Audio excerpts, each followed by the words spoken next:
베드로전서 3장 7절 보겠습니다. 3장 7절.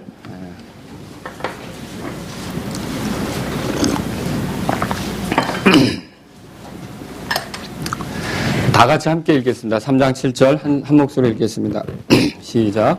남편들아 이와 같이 너희도 지식에 따라 아내와 동거하고 그녀를 더 약한 그릇으로 또 생명의 은혜를 함께 상속받을 자로 여기고 존중하라.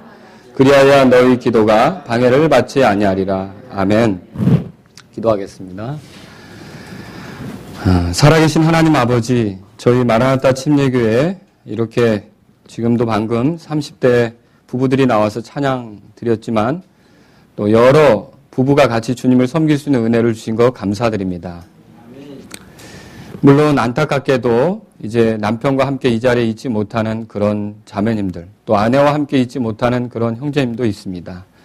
그러나 주님께서 긍휼히 여겨주시고 이 어려운 시간들은 더 주님과 가까운 시간이 되도록 인도해 주시며 또 이렇게 부부와 같이 주님을 섬기는 그런 그 가족들은 하나님께서 기뻐하시는 가정을 이룰 수 있도록 더욱 인도해 주옵소서. 그리고 우리가 자녀들을 양육하고 있습니다. 자녀들도 다 주님이 기뻐하시는 가정을 이룰 수 있게 도와주시고 하나님께 영광이 되는 그런 그 가정을 꾸리고 또 그 속에서 자녀들이 말씀으로 잘 양육되는 기회를 가질 수 있도록 인도해 주옵소서. 주님, 오늘 제가 말씀을 전하게 되었습니다. 주님께서 도와주시고 성령 안에서 이 말씀을 잘 증언할 수 있도록 인도해 주옵소서. 예수님의 이름으로 기도합니다. 아멘. 오늘 저는 사실은 제가 설교할 줄은 몰랐고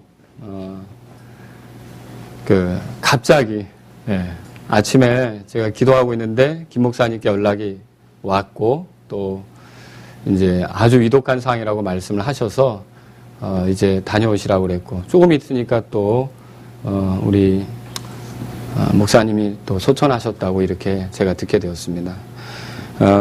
토요일 날 우리가 자주 공부하는 내용인데 여러분하고 같이 한 번 더 나누고 싶어서 이 말씀을 준비했습니다.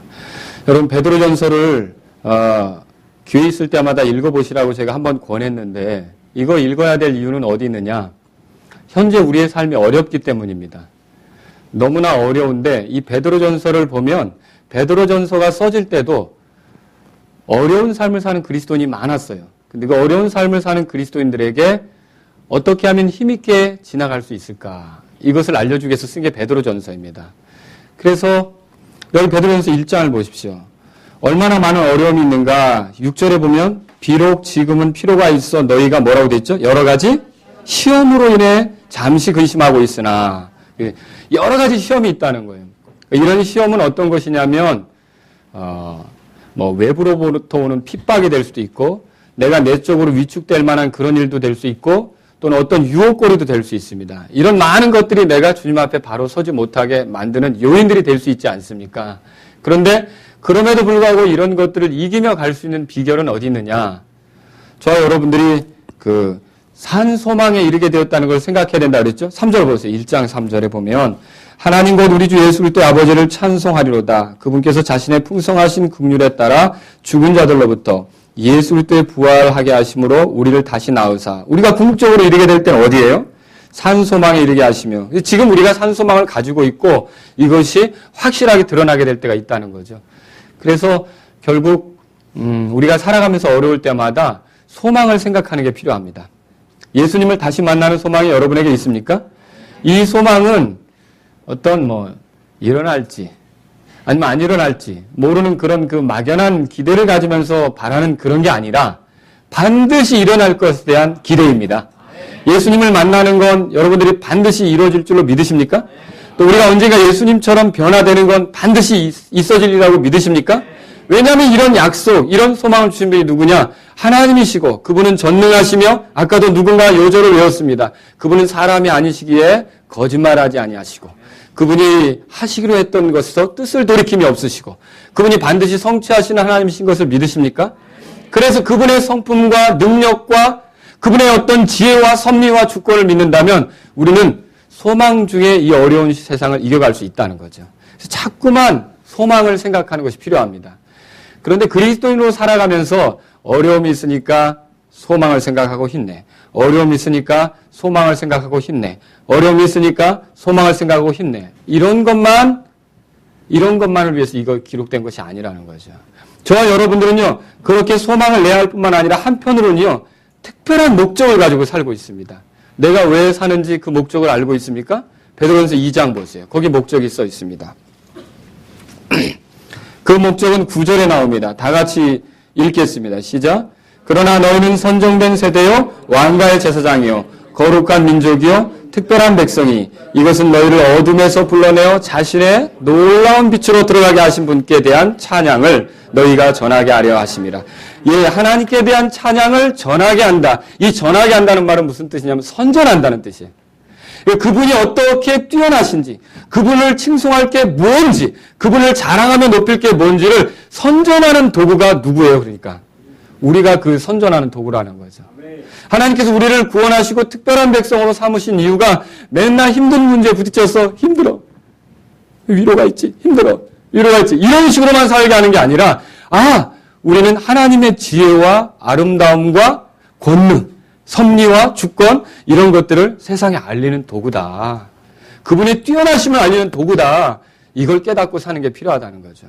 그러면 저와 여러분들이 세상에 우리 자신을 알리려고 할 때 필요한 것이 있습니다. 무질서와 혼란을 가지고는 세상 사람들이 우리에게 와서 하나님의 어떠하심을 깨달을 수가 없어요. 사탄은 혼란의 창시자예요. 맞죠? 무질서를 조장하는 건 사탄이라는 거죠. 여러분과 제가 어떤 지저분한 현장을 목격한다든지 정말 끔찍한 현장을 목격한다든지 더러운 현장을 목격한다든지 그러면 거기에 계속 있고 싶습니까? 빨리 달아나고 싶습니까? 빨리 달아나고 싶죠. 여러분이 또 제가 어느 집에 신방을 갔는데 그 집에 딱 들어가니까 뭐 설거지도 안 해가지고 이렇게 싸놓고 양말도 저리 굴러다니고 쓰레기통 누가 뒤집어 엎었는지 막 코를 풀었는지 닦았는지 하여튼 쓰레기가 다 굴러다니고 그러면 그런 집에 갔을 때 여러분 느낌이 아늑하다 이렇게 느끼겠습니까? 어떻게 하길 원하세요? 빨리 집에 가고 싶죠. 물론 착한 사람은 치워주고 싶고요. 그죠? 빨리 집에 가고 싶은 생각이 들 거라는 거죠. 그런데 어느 환경에 갔더니 깨끗하고 좋고 아름답고 정말 정돈이 잘 돼 있다. 그럼 여러분이 그 속에서 이렇게 근사한 장소가 있었나? 이렇게 좋은 장소가 있었나? 아늑함을 느끼면서 어때요? 더 있고 싶고 더 거기서 쉬고 싶고 그런 마음이 들 수도 있겠죠. 이 질서라는 건 사람들의 삶에 이렇게 매력을 주고요. 사람을 끌어당기고요. 정돈된 거라는 건 이렇게 사람에게 더 가까이 오게 만드는 거죠. 그래서 우리가 하나님의 영광을 선전한다는 건 다른 게 아니라 질서 있는 삶, 정돈된 삶, 이런 삶을 사는 것이 하나님의 어떠하심을 드러내는 길이라는 거죠. 근데 이런 질서 있는 삶을 위해서 그러면 또 생각해 보죠. 질서 있는 삶을 위해서 필요한 게 뭐냐? 이 질서를 바로잡으려면 다른 게 아니라 권위가 존중이 돼야 됩니다. 권위가 사라지면 어떻게 될까요? 무질서가 생기죠. 학교에서 선생님의 권위가 사라진다. 선생님 말 안 듣기 시작한다. 선생님이 나오라고 그러는데 안 나온다. 선생님이 얼마나 힘들겠어요. 제대로 학생을 가르칠 수 있습니까?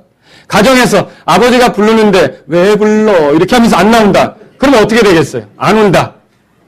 그러면 그 가정이 제대로 설 수가 없다는 거죠. 이게 뭐예요? 권위가 써야 되는 거죠. 부부 간에도 권위가 있어야 되고요. 직장에서는요. 맨날 데모만 한다고 생각해 보세요. 그러면 어느 날 직장 오너죠. 직장의 모든 재정을 맡고 있는 그런 그 회사의 대표가 아무도 모르게 회사를 처분하고 저 미국으로 이민 갈 수도 있어요. 그러면 열심히 이렇게 했지만 나중에 뭐가 돼요? 실직자가 돼요. 실제로 그런 일도 있었어요. 안양의 어떤 큰 제지 공장인데 그렇게 이 사장님이 실제로 자기 직원들에게 성실하게 하려고 노력을 했는데 어느 때인가부터 이 바람이 불어가지고 그렇게 하니까 회의가 들은 거예요. 그래서 그냥 다 토지 처분하고 공장 다 처분하고 그래서 그냥 하루아침에 가버렸어요. 그랬더니 그 직장 사람들은 뭐가 됐어요? 갑자기 하루아침에 실직자가 됐어요. 일거리를 찾으러 가야 되죠. 이 무질서와 혼란은요 사람에게 소망이 되지 않습니다. 우리는 살아가는 데 있어서 권위를 존중하고 질서 있게 갈 필요가 있죠. 그래서 여기 보면 그런 말들이 나와요. 자, 베드로전서 2장에 보세요. 13절에 너희는 주를 위해 사람의 모든 규례에 복종하되 왕에게는 뭐라고 되어 있어요? 최고의 권위자들에게. 이렇게 통치자들에게 그렇게 하라는 뜻이죠. 그 다음에 거기 보세요. 18절에 뭐라고 써 있습니까? 종들아 모든 두려움으로 너희 주인들에게 뭐라고 되어 있어요? 복종하라. 자, 최고의 권위자에게도 복종하고 고용된 사람은 자기에게 일 부리는 사람에게도 복종해야 된다 이거죠. 까다로운 주인도 있을 수 있다는 거죠. 물론 이게 그 당시에 이제 노예된 그런 사람들에 대해서 얘기하는 건데 오늘날은 노예가 없으니까 저희가 이걸 오늘날의 시대에 적용한다면 우리를 일시키는 사람에게 도덕적으로 문제가 안 되고 하나님의 법에 어긋나지 않는 한 우리는 어떻게 합니까? 복종해야 하는 거죠. 복종해야 되는 걸 발견할 수 있어요. 그리고 또 이것뿐만 아닙니다. 3장에 넘어가면 오늘 자 아내들에게 뭐라고 합니까? 아내들아 이와 같이 너희 남편에게 뭐라고 해요? 복종하라. 사실 이 마라나타 침략에서는 아내들에게 그 얘기를 많이 했어요. 제발 남편들에게 복종하십시오. 그죠? 여러분이 이 얘기 많이 들으셨죠? 이건 여기만 나오는 게 아니죠? 에베소 5장에도 나오죠. 아내들아 복종하라. 골로새서 3장에도 나오고 아내들아 복종하라. 누구에게 복종하라는 거예요? 남편들에게 복종하라. 그럼 마라나타 침략의 자매님들은 진짜 남편들에게 복종을 잘하는 것 같아요. 그죠? 남편들 그거 느끼시죠? 예. 왜 이분만 이렇게 크게 아멘을 하십니까? 진짜 이게 우리 그 교회 자매들이 이렇게 남편에게 잘 복종하는 게 맞아요. 그런데 아내들이 이렇게 복종하는 게 왜 필요한 것입니까? 그게 주님의 명령 아닙니까? 주님의 명령일 뿐만 아니라 그걸 통해서 믿지 않는 남편들은 또 주님께로 인도할 수 있는 기회가 돼요. 3장 1절에 보세요. 아내들아 이와 같이 너희도 너희 남편에게 복종하라. 이것은 누가 말씀에 순종하지 아니하여도 그들 또한 말없이 아내 행실을 통해 얻고자 함이니. 아내 행실을 통해 남편이 구원받을 수 있는 기회가 올 수도 있다는 것이죠. 여기 보시면 2절에 보면 두려움이 동반된 너희의 정숙한 행실을 그들이 눈여겨본다 그렇게 써 있어요. 3장 1절에 보면 말없이 찾으셨습니까?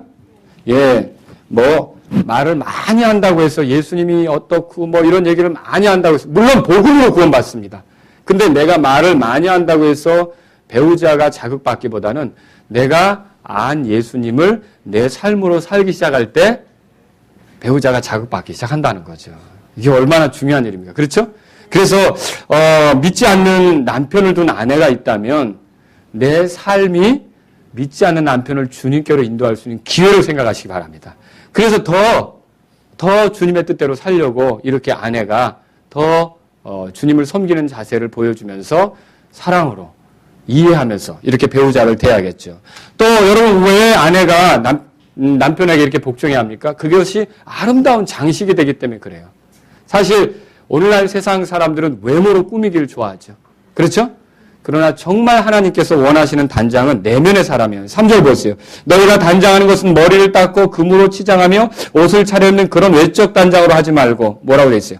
오직 마음에 감추어진 사람으로 하되 썩지 아니하는 것, 즉 온유하고 조용한 영의 장식으로 할지니 그것은 하나님의 눈앞에서 지극히 값진 것이니라. 자, 여자들이 이렇게 단장하고 꾸미는 게 나쁜 건 아닙니다. 보니까 좀 이렇게 그것도 노력이 필요하죠. 그죠? 그리고 여자들은 또 이렇게 부지런하면서 더 교회 갈 때 보면 남편보다 더 시간을 많이 쏟는 것 같아요. 만질 때가 상당히 많은 것 같더라고요. 저도 이렇게 지켜보면. 근데 항상 제가 좀 빠르죠. 빠른 게, 그런데 보면 더 손이 많이 가는 데가 있는 것 같아요. 그런데 보세요. 우리 여자분들, 자매님들을 단장하는 것이 저 가게, 상점에서 구한 것들로 우리를 꾸미는 게 아니라 하나님께서 주신 것을 통해 우리 내면을 단장하는 게 필요하다는 거죠. 사실 가게에서 갖다가 끌어다 붙인 것은요, 썩어 없어지는 거예요. 또 그게 다 떨어지면 왠지 더 이상하게 보이고. 그러나 내면이 단장이 되면 어때요? 사람에게 더욱 끌리고 매력이 가지 않겠습니까? 그렇죠? 그래서 그리스도인 아내들은 어떻게 하라고요? 내면을 단장하고 속사람을 단장하는 것이 필요하다 이거죠. 그래서 제가 이 보면 마라나타 침략의 자매들은 진짜 남편들에게 복종 잘하고 순종 잘하는 자매들이 여기 모이는 게 맞더라고요. 그래서 오늘은 설교를 바꿔서 한번 남편을 겨냥해서 제가. 근데 남편들은 어떻게 해야 되느냐? 7절 말씀 보니까 배려하는 남편이 돼야 된다는 거죠. 아내가 복종한다면 남편은 배려하는 그런 남편이 돼야 된다는 거죠. 그럼 이 7절을 통해서 우리가 어떻게 아내를 배려해야 되는지 한 4가지 원칙을 발견할 수 있어요. 그걸 저와 여러분들이 함께 생각해 보자는 거죠. 그래서 사실 이 시간에 이렇게 부부가 이렇게 같이 앉으면 좋겠죠? 한번 이렇게 서로 같이 앉아 보시고 또 어제 우리 가정 예배를 드릴 때 이 구절로 우리가 이제 같이 말씀을 나눴어요. 그랬더니 재혁이와 민혁이는 아직 결혼할 때가 멀었잖아요. 이게 왜 너희도 나중에 그렇게 될 거니까. 예? 사실 여기 아직 결혼 안 한 사람 있고 청년들도 있지만 혹시 형제들이 계시면 예, 그런 남편이 돼야겠다는 마음을 갖는 시간이 되었으면 좋겠습니다. 또 자매님도 그런 남편감을 알아볼 수 있는 예? 그런 시간이 되었으면 좋겠는데 자, 한번 몇 가지를 생각해 보겠습니다. 제일 처음에 육체적으로 우리가 아내를 배려해야 합니다. 육체적으로 아내를 배려하는 건 뭐냐면 여기 7절에 보세요. 남편들아 이와 같이 너희도 지식에 따라 아내와 뭐라고 돼 있어요? 동거하고 그렇게 돼 있어요. 육체적으로 어떻게 하라고요? 동거해야 하는 것입니다. 육체적으로 배려해야 하는 것이죠. 이건 단지 집 주소를 같이 쓰는 걸 얘기하는 게 아니에요. 어디 살아요? 같은 주소. 이걸 얘기하는 게 아니라는 거죠. 자, 에베소 5장 31절에 보면 따라서 보세요. 그들 둘이 한 육체가 될지니. 그럼 남편과 아내가 어떻게 된다는 거예요? 한 육체가 된다는 거예요. 여러분, 자, 이건 뭐냐면 같이 지내는 걸 얘기하는 거예요. 실제로 성경에서 뭐라고 말했냐면 아내의 몸은 남편이 권리를 행사할 수 있다고 했어요. 또 남편의 몸도 아내가 권리를 행사할 수 있다고 했어요. 고린도전서 7장을 보세요. 고린도전서 7장.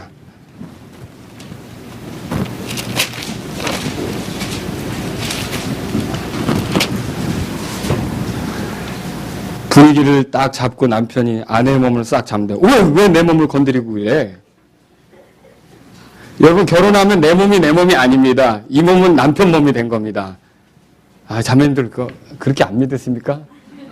예? 한번 여기 성경을 찾아보세요. 고린도전서 7장 보세요. 이 1절 이제 너희가 내게 쓴 것들에 관하여 말하건대 남자가 여자에게 손을 대지 아니하는 것이 좋으니라. 그럼에도 불구하고 음행을 피하기 위하여 남자마다 자기 아내를 두고 여자마다 자기 남편을 둘지니라. 자기 아내, 자기 남편이 다 있다는 거죠. 3절에 남편은 아내에게 합당한 애정을 베풀고 아내도 남편에게 그와 같이 행할지니라. 4절 다 같이 읽겠습니다. 시작. 아내가 자기 몸을 마음대로 하지 못하고 누가 해요?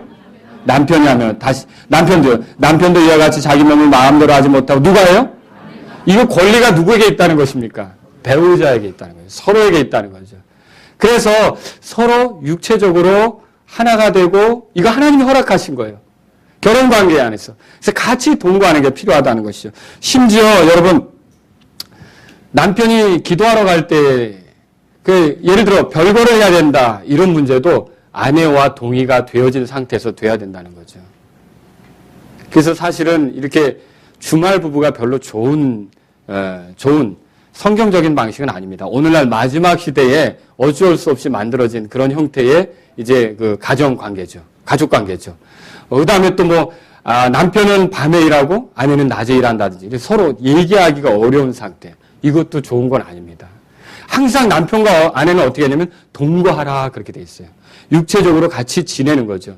같이 지내는 게 집에서 이렇게 같이 이렇게 얼굴만 보고 퇴근하고서 나왔어 우리 동거야 지금부터 하고 또 자기 방에 들어가고 이게 얘기하는 게 아니라 이렇게 동거하면서 뭘 해야 됩니까? 서로 대화하면서 시간을 보낼 수 있어야 되죠. 미국에서 한 통계 자료를 보면 한 설문조사에서 이런 결론이 나왔습니다. 남편과 아내가 한 주간에 평균적으로 진지하게 대화를 나누는 게 37분 정도래요. 그러면 일주일을 분으로 따지면 만 80분이에요.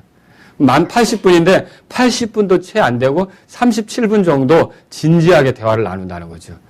그러면 얼마나 대화가 부족한 거가 되겠습니까? 육체적으로 함께 동거하라고 하는 건 서로 그렇게 대화하면서 서로 또 자녀들에 대해 같이 관심을 가지고 이렇게 함께 하면서 지내라라고 하는 거죠. 또 이렇게 같이 이렇게 육체적으로 지내려면 할 수 있다면 남자가 어떻게 해야 합니까? 자꾸 여자를 일터로 보내면 결국 아내는 다른 사람들과 더 많이 지내게 되겠죠. 그죠?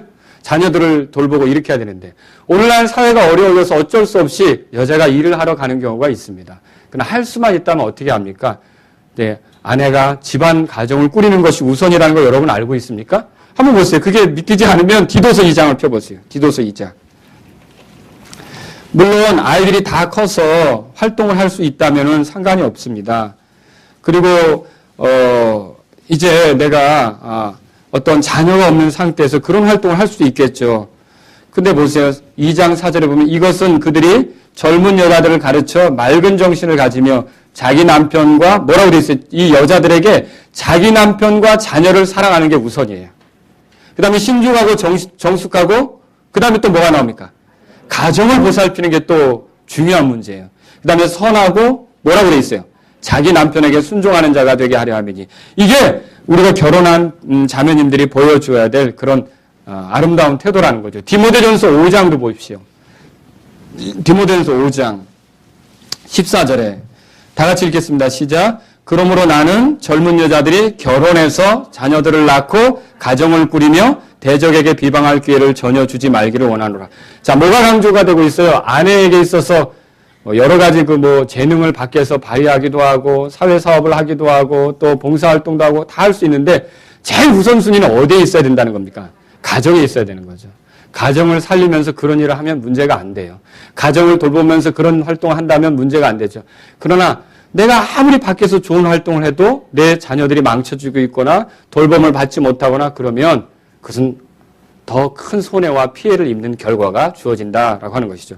그래서 남편들은 해야 될 것이 뭐냐면 물질적으로도 공급하고 아내가 집에서 가정을 꾸릴 수 있도록 돕고 물론 아이들이 커서 활동을 할 수 있다면 상관이 없겠지만 그래서 자꾸 집에 동거할 수 있는 그런 환경을 마련해 주는 것이 필요하다. 그것이 아내에 대한 배려가 된다. 육체적으로 같이 지내는 것이 필요하다. 이것을 우리가 알 필요가 있다는 거죠. 실제로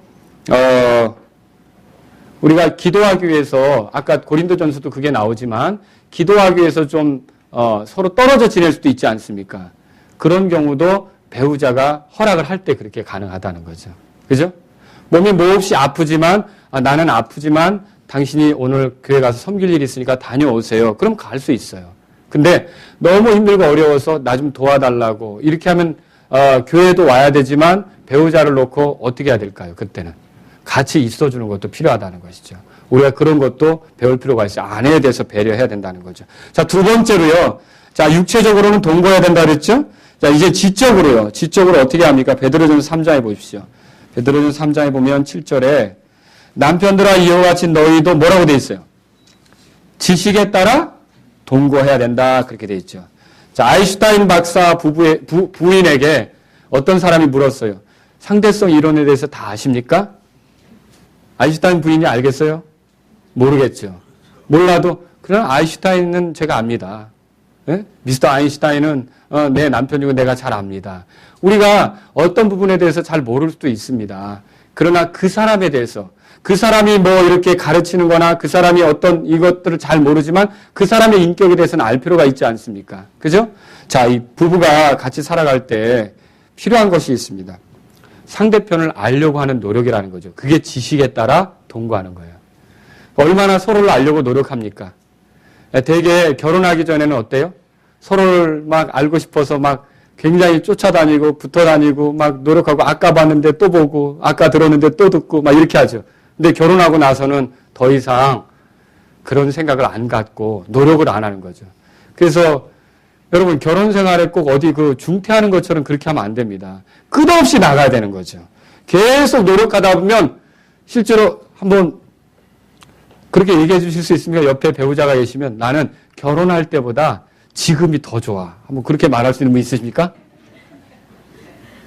있습니다. 네, 한 분 계십니다. 예. 있으십니까? 예. 두 분 있습니까? 예. 사실은 그렇게 돼야 된다는 거죠. 우리가 서로를 알아가는 것이 시간이 흐르면서 더 많이 알고 더 깊어지고 더 풍요로워지지 않습니까? 근데 서로 대화를 안 하는 거예요. 안 하려고 하는 거죠. 내 아내가 뭘 원하는지 그거 알 필요 있잖아요. 그래야 내가 능력은 안 되지만 어느 때 한 번씩 그 원하는 거에 맞춰서 깜짝 놀래켜 줄 수도 있잖아요. 전혀 기대하지 않았는데 난 이걸 원했는데 어느 날 남편이 그 원하는 걸 딱 맞춰주려고 이벤트를 딱 할 때 경험해 보신 분은 아내들은 알죠? 그때 마음이 어떨까요? 예, 너무 좋죠. 이야, 우리 남편 최고 이러죠. 근데 그걸 모르고 뭐 바빠 죽겠는데 무슨 그건 그냥 그 생각이나 하고 있어. 서로 이렇게 무시하고 한다면 얼마나 그게 안타깝겠냐는 거예요. 상대편이 느끼는 것이 뭔지, 지금 기분이 어떤 것인지, 이런 것들을 어떻게 해야 돼요? 자꾸 알려고 해야 돼요. 지금 아내의 분위기가 어떤지, 아내의 느낌이 뭔지, 아내에게 필요한 게 뭔지, 아내가 소망하는 게 뭔지, 이런 것들을 알려고 하는 게 지식에 따라 동거하는 거예요. 지식에 따라 동거하는 거라는 거죠. 그냥 동거하는 게 아니고 뭐 하라고요? 지식에 따라 동거해요. 그러니까 알려고 어떻게 해야 되는 거예요? 노력을 해야죠. 자꾸만. 그래서 서로 알려고 하고 이렇게 대화를 나눠야 되죠. 대화를 나눌 때는 사랑과 진리 가운데서 대화를 나눠야겠죠. 그래서 사랑이 없이 진리만 얘기하면 너무 아주 잔혹한 것이 될 것이고, 또 그죠? 진리 없이 사랑만 얘기하면 위선이 되겠죠. 솔직하지 않으면서, 그죠? 이런 것들을 잘 조화를 이루어서 대화를 해야 된다는 것이죠. 만약 이런 대화를 안 하고 그냥 뭐 알기는 뭐 알 만큼 알았지. 사람이요, 알 만큼 알았지가 없어요. 예, 사람이라는 게 어떻게 그걸 다 알 수 있어요. 그렇죠? 시간이 흐르면서 더 깨달아지고 더 느껴지고 하나님 그렇게 만드신 걸요. 예? 근데 연애 뭐 6개월, 연애 9개월, 연애 2년 하고서 나 이제 터득했어. 졸업이야. 뭐 이건 아니라는 거죠. 평생에 걸쳐 아내를 알려고 노력하시기 바랍니다. 하나님께서 아내 안에서 어떻게 일하시는지, 어떻게 다루셨는지, 무엇을 원하기 시작했는지, 기도는 뭘 하고 있는지, 이것이 우리가 지식에 따라 동거하는 거라는 걸 깨달으시기 바랍니다. 또 세 번째로는요, 감정적으로 아내에게 배려해야 돼요. 감정적으로. 자, 여기 보면 사라가 나오죠. 사라 6절에. 그죠? 사라가 나옵니다. 사라의 원래 이름이 여왕 혹은 공주, 왕, 여왕, 이런 의미가 있어요. 사라가. 백성들의 민족들의 어머니, 열왕, 그런 열왕의 어머니, 이런 의미가 있잖아요. 그러면 여러분 생각해 보세요. 내 아내를 대할 때는요, 일일로 고용한 파출부처럼 대하면 안 되는 거죠. 그죠? 예. 형제님들 아멘?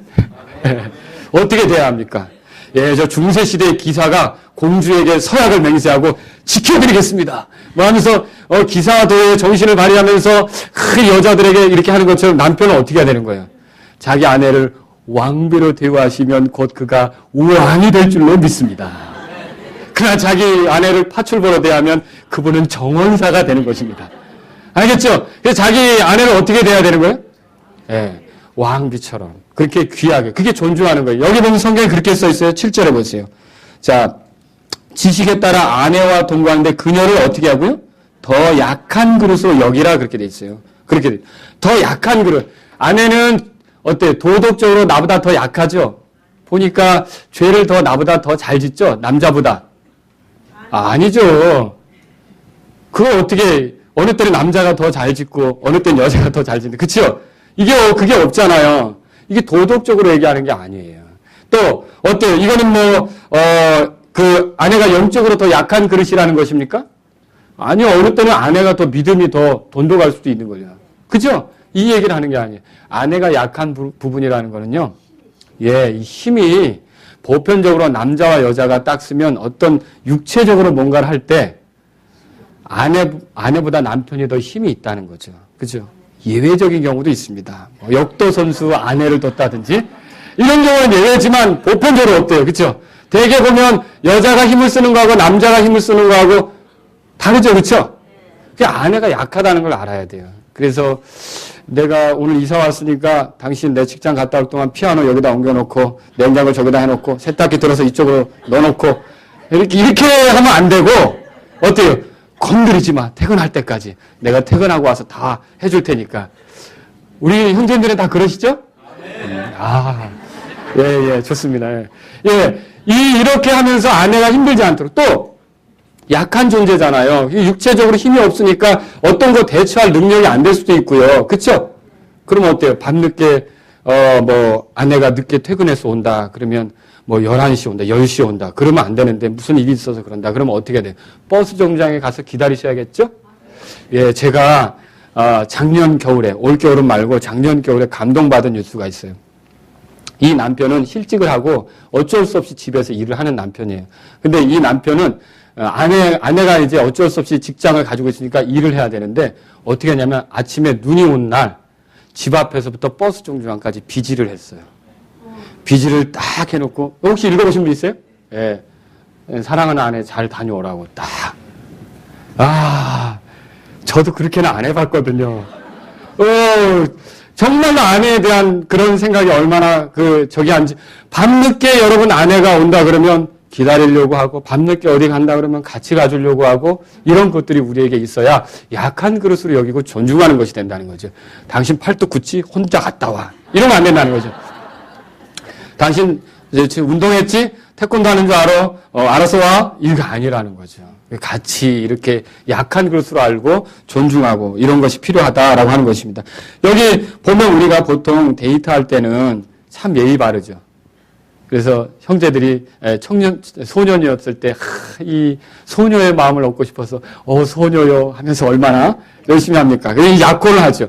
약혼을 하고 나서는 또 어때요? 또, 이제 어디든지 데리고 다니면서 신사처럼 이렇게 탁 하죠. 근데 문제는 결혼하고 나서라는 거죠. 결혼하고 나서는 어때요? 이제는 그거 다 잊어버리는 거예요. 이게 언제 그랬냐는 듯이. 그거 있죠. 등산가, 탐험가가 한 지역에 탐험하면 더 이상 그곳에 안 가려고 하는 것처럼. 그래서는 안 된다는 거죠. 정말 우리의 그 아내를 귀하게 여기고 존중하는 것이 필요합니다. 그래서 손님 갑자기, 여러분 그런 거 있죠. 아내를 존중한다면 저녁 때 우리 직장 동료 중에 누군가를 집으로 데려와야 돼요. 그럴 때는 어떻게 합니까? 무작정 가도 우리 아내는 괜찮더라. 이렇게 합니까? 미리 전화를 해줘야죠. 오늘 우리 김 부장님하고 같이 집에서 좀 식사를 하려고 그러는데, 근데 그것도 아니고 갑자기 여보 부장님 왔어! 그러면 어떻게 할까요? 퇴근하면서. 아내는 이제 그때부터 황당해지겠죠. 그렇죠? 아마 뻔합니다. 그 부장님 간 다음에 그 밤에 아마 좀 시끄러운 뭐가 있을 거예요. 그렇죠? 또 어떻습니까, 여러분? 밖에서 저녁 식사를 하고 와야 된다 할 때는 어떻게 해야 됩니까? 예, 전화도 해야죠. 그렇죠? 왜냐하면 우리 신랑 이거 좋아하는데 하고 다 해놨는데요. 연락도 없고 늦게 들어오더니 다 먹고 왔어. 그러면 얼마나, 이미 경험해 보신 분들 알죠? 속상하죠? 내가 이렇게 맛있게 차려놨는데. 예? 그럴 때 어떻게, 아내를 존중하는 건 또 연락을 미리 하고, 이런 것들이 필요하다는 거죠. 또 아이들하고 대화 중에도 그래요. 예, 예를 들어서 서로 부부가 어떤 의견 조율이 안 된 상태에서 아이를 대할 수가 있어요. 뭐 나는 숙제하고 이 놀이를 해라 그랬는데, 아내는 갑자기 아이들이 놀고 있는 거예요. 근데 왜 이 놀이를 하는가 봤더니 엄마가 시킨 다른 걸 하고서 그 놀이를 하고 있는 거예요. 그러면 숙제는 다 했어 그랬더니 아직 안 한 거예요. 그런데 숙제를 안 했으니까 아빠가 화가 냈어. 이게 뭐 하는 짓이야? 막 그러면 누가 이렇게 안 했어? 엄마가요. 당신 왜 이렇게 해? 그렇게 하면 어떻게 될까요? 아이들은 이제 혼란스러워지기 시작해요. 그러니까 결국 그건 스스로의 권위를 깎아내리는 것이 되기도 하고요. 어떻게 해야 됩니까? 아내가 그런 걸 허락했다면 남편이라도 어떻게 해요? 그래? 그러면 즐겁게 놀아라. 대신 저녁 때 따로 아내하고 둘이 시간을 가지면서 어떻게 해야 될까요? 이건 이런 수순을 우리가 이렇게 일치를 봐서 하면 좋겠다라고 이 의견 교환을 하면 되겠죠. 이런 것 없이 무작정 여러분이 내가 복종해야지. 내가 남편인데. 내 권위가 있는데. 이렇게 하면서 집안에서 막 제왕적으로 큰 소리 치고 군림하려고 하면 그거는요, 약간 북한에 있는 누구를 닮은 거와 비슷한 거예요. 오늘날 그렇게 하면 안 된다는 거죠. 아내도 존중하면서 갈 수 있어야 된다는 것이죠. 사실 크게 화를 내는 거 이런 거 있죠? 이런 것들은 작은 상처에서 시작되는데 이런 것부터 아내가 혹시 마음이 다치지 않았는가 예민하게. 꼭 크게 갈 필요 없잖아요. 아침에 기도도 크게 부풀리지 않아야 되듯이, 큰 문제로 부풀리지 않아야 되듯이 관계도요, 상처도 크게 부풀릴 필요가 없다는 거죠. 바로바로. 그게 아내를 존중하는 모습이라는 것을 여러분 기억하시면 좋겠습니다. 여기 보시면요, 존중하라고 그랬는데 그것은 남편이 아내의 감정과 생각과 소망을 존중해야 하는 것을 의미하죠. 하나님께서는 놀랍게도요, 성급한 남편에게는요, 좀 이렇게 기다릴 줄 아는 아내를 주시더라고요. 그죠? 뭐 이렇게 하나님께서는 다 이렇게 어떤 건 원리 원칙만 따지는 그런 남편이 있다면 또 그런 남편에게는 어떤 상황에 의해서 좀 이렇게 관용을 베풀고 여유 있게 갈 수 있는 그런 아내를 주시기도 하더라고요. 그죠? 왜 그렇게 합니까? 하나님께서 서로 잘 돕고 살으라고. 그죠? 또 어떤 분은 막 계산 없이 막 이렇게 아내가 그럴 수도 있는데 남편은 반대로 또 꼼꼼하게. 그러면 당신은 나랑 안 맞아라고 밀치라고 그렇게 주는 게 아니라 경쟁자가 아니에요. 따라서 부부는 동반자다. 여러분 그렇게 믿으십니까? 서로 같이 도와서 가야 되는 것이라는 거죠. 그런 생각을 가지고 아내를 대하기 시작하는 것이 존중하는 것이다라고 하는 것이죠.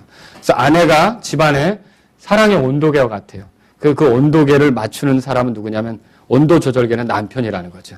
남편이 어떻게 하느냐에 따라서 또 아내가 이 분위기를 또 잘 만들어갈 수 있다라고 하는 것입니다. 자, 네 번째로 드리고 싶은 말씀이 있습니다. 네 번째로.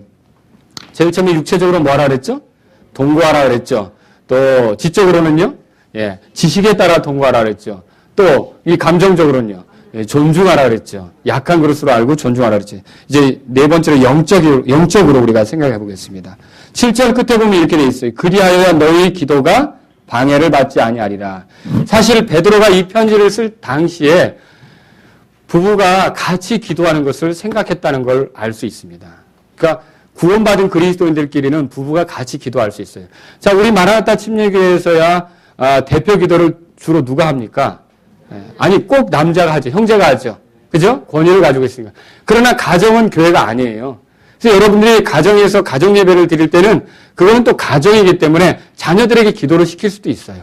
아시겠죠? 또 그리고 여러분이 또 가정에서 이렇게 예배 드릴 때 남편이 문제가 있을 때 내가 지금 직장에 그런 계획이 있는데 이걸 내가 잘 처리할지 모르겠어. 하나님이 지혜를 주셔서 하나님이 지혜를 주셔서 잘 감당할 수 있도록 당신이 좀 기도해줘. 라고 아내에게 요청할 수 있는 거죠.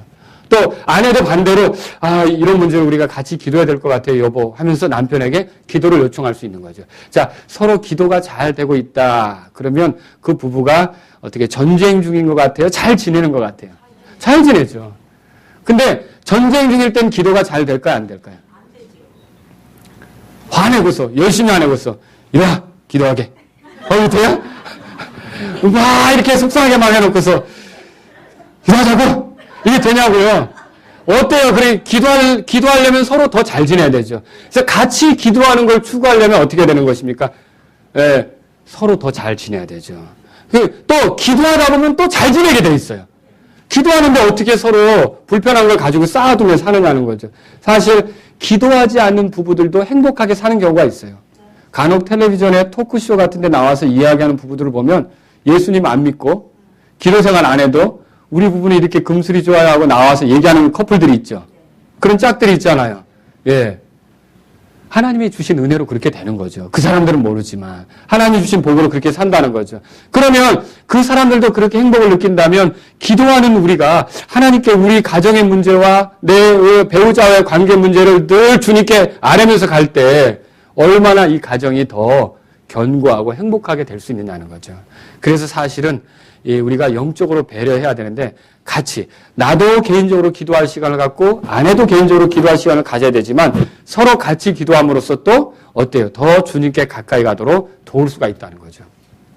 그래서 저도 역시 목회를 하다가 이렇게 부딪히는 문제나 또는 제가 개인적으로 어떤 앞으로 해야 될 일이 있거나 이런 거 있을 때는 잠깐 기도하자고. 오늘 아침에도 제가 또 우리 김상신 목사님 돌아가셨다는 소식을 듣고 또 집에 가서 제 아내하고 같이 잠깐 기도하자고요. 그래서 또 같이 기도하고 여러분들이 같이 부부간에 기도할 수 있는 여러분들이 될 수 있기를 바랍니다. 그 영적으로 서로 배려하는 거예요. 영적으로 서로 함께하는 것이죠. 자, 남편과 아내는요 함께 상속받을 자예요. 여기 보세요. 7절에 더 약한 그릇이요 생명의 은혜를 함께 상속받을 자로 여기고 존중하라 그랬죠. 이게 생명의 은혜란 말이 좀 어렵죠? 이게 남편이 구원받으면 아내도 자동으로 구원받는다 그 말입니까? 아내가 구원받으면 남편이 자동으로 구원받는다 그 말입니까? 아니, 여기 생명의 은혜라는 건요. 한번 성경을 찾아보세요. 시편 127편.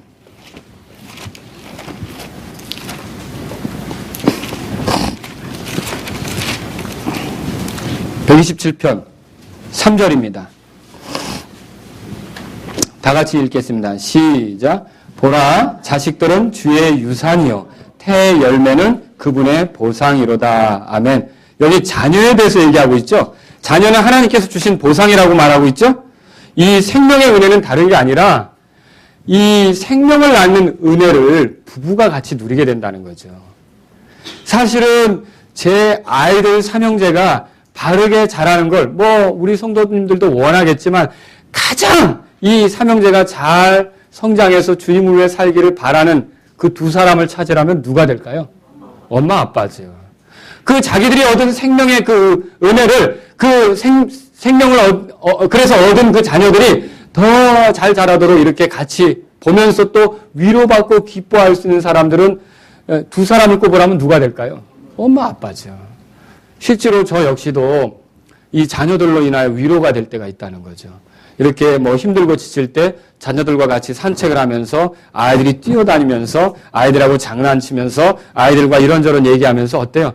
하나님께서 저에게 주신 보상이라고 생각하고 위로를 받으며 그 아이들을 지켜보면서 힘이 날 때가 있다는 거죠. 자, 이런 것들은 누가 누리는 거예요? 제 아내와 제가 같이 누릴 수 있는 부분이라는 거죠.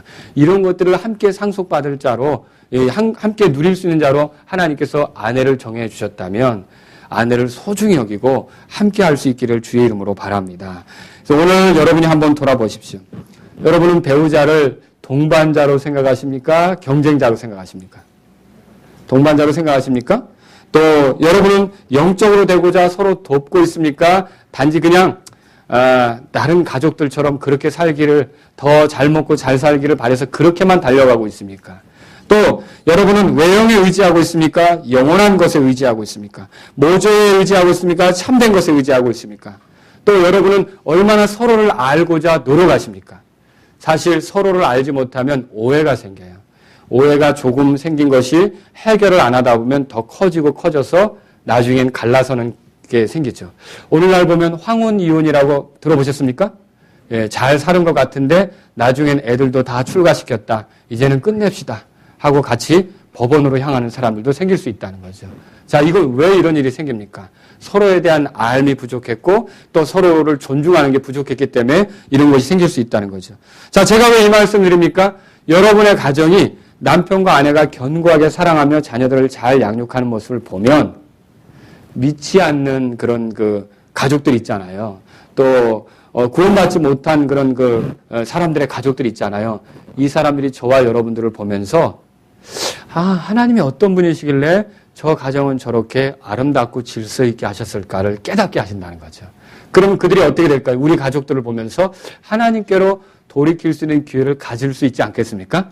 저와 여러분들이 이런 걸 원하고 하나님께 영광 돌리는 가정이 되기를 원한다면, 자, 아내는 남편에게 복종해야겠지만 남편은 또 아내를 어떻게 해야 돼요? 배려해야 되는 거예요. 육체적으로 같이 동거하면서 배려하고요. 지적으로 지식을 따라 동거하고요. 또 이 감정적으로 또 존중하고 약하다고 여기면서 소중히 여기고 또 영적으로 같이 이렇게 배려하면서 주님 앞에 세워질 때 여러분과 제가 믿지 않는 세상을 향해서 하나님이 만드신 가정은 이렇다라는 걸 보여줄 수 있다는 거죠. 그런 가정들이 될 수 있기를 주의 이름으로 바랍니다.